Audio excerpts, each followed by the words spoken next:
All right, we had a couple transactions. Josh Bynes has been added. Everybody probably knows Josh was here in the past and has been around since then and played very good football throughout his career. Gives us an inside backer that knows how to fit schemes, very physical player, tackle-to-tackle player. Also will help us on special teams, a leader. So we're very excited about that.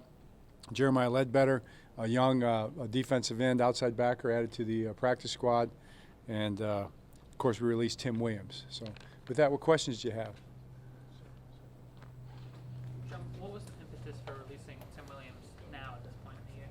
We're just trying to do what we can do to become as strong as we can be, you know, and you got to build your team, your roster into the roles that you have and that you actually need to go win games, and that's the formula that we came up with the players that were available, and that's the move that we made. Coach, your 26 game against the Steelers. Can you just talk about what that rivalry sort of means and how it's evolved? It's been that many. 26. Wow. It means a lot. I mean, there was a time when they were saying it wasn't a rivalry, as I recall. You know, some of my favorite players, guys like Ryan Clark and some of those guys would say it's not a rivalry. I don't know until you beat them. We beat them second year. So I think it's a rivalry. You know, always have felt that way. Have the utmost respect for them, and it's an important game. We're looking forward to playing it.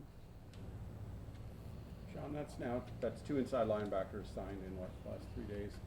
What's kind of been missing from that group, or what are you looking to find to bolster that group, and that group specifically? Yeah, well, you got to play the run, you know, and I think just downhill run fits, a little more physicality, probably a little more experience is what we're looking for.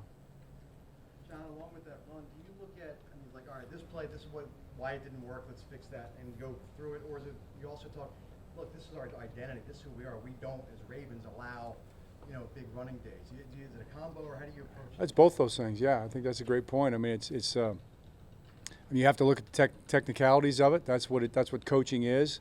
Understanding that there's a reason that stuff happens. I mean, those are big plays. We've been there before. We've had these moments before. Every defense will go through this at some point in time. It's the National Football League. You know, people scheme you up. People block. People can run. There's fast players out there with the ball in their hands, and you take a couple steps in the wrong direction, or 3 or 4 guys. You know, there's a series of events in a play, and then that's what happens. And it's happened for our offense this year too. So that's this football. That's any football level, especially at this level where everything's so high level. So that's part of it. But the other part of it is we take a lot of pride in our defense around here. And we've been playing great defense around here for quite a long time. The guy that's standing behind there can vouch for that. He's a big part of that all those years. So we expect to be at the top of the heap in the defensive world. And we'll do everything we can to get back there. Our guys are very determined to do that. I think the world champs did it last year, as I recall. And that's our ambition. It's our goal. John, there's still a lot of talk over the Marlon Humphrey, Odell Beckham Jr. thing. Is the team stance that Marlon did not choke Odell Beckham? We talked about this Monday. I don't have a stance. There's no stance. There's no we're not in a court of law here. There's really nothing more to talk about. I don't know why it's still being talked about by anybody, really, to be honest with you. John, now that you've gotten to watch Pittsburgh for a few days, are they doing anything different conceptually on offense with Rudolph in for Roethlisberger? Is it pretty much the same ideas? It's the same offense. I mean, it's within the structure of their offense.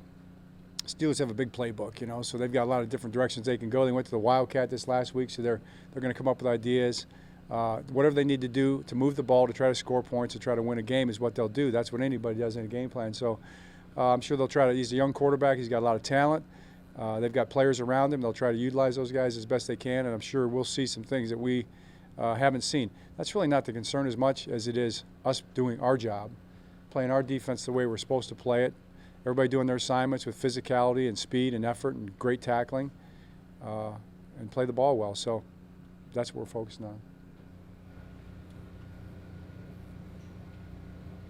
Hey, Coach, how awesome is it to get Josh Bynes back? Okay, good. On the defense. That's a real question right there. After he's been gone since Super Bowl, and he was actually the guy who made the last tackle, so it's good to see him back over here. Man, you're right. You know, it's great to have Josh Bynes back in answering Ed Reed's question, media member Ed Reed.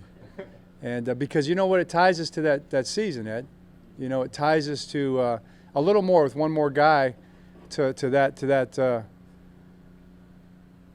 historic moment, you know, when we all came together and made it happen, something we're trying to do again, you know, and we're fully capable of doing it. So to have another guy here that knows that understands that, that's going to be with the guys every day, young guys that weren't a part of that have never been a part of that, but yet they're a part of the Raven tradition.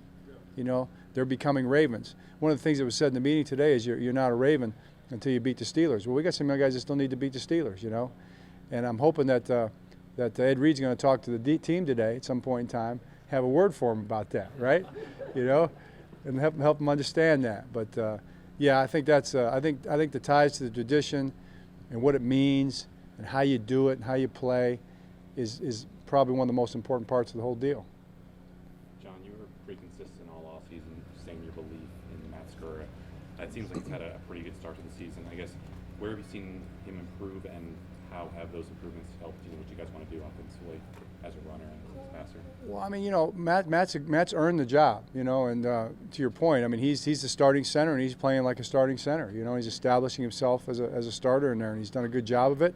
And yet, you know, as well as he's playing, he can certainly play better, you know, and whether it's a little footwork thing here or there, that's the type of stuff that he's chasing perfection. Those linemen, man, it's a fine-tuned deal with the footwork and the hand placement and the coordination of all their movements on those blocks. They got to chase perfection every single day. A little bit like the secondary, the same kind of thing. Secondary's more in space, they're more in a tight area. So he's working on those things. But Matt's done a great job. He makes all our calls, and very proud of how he's been playing. John, Mason Rudolph throws a lot of his throws, you know, at the line of scrimmage or within 10 yards of the line of scrimmage. What do you have to do to take away those routes and force him into uncomfortable situations?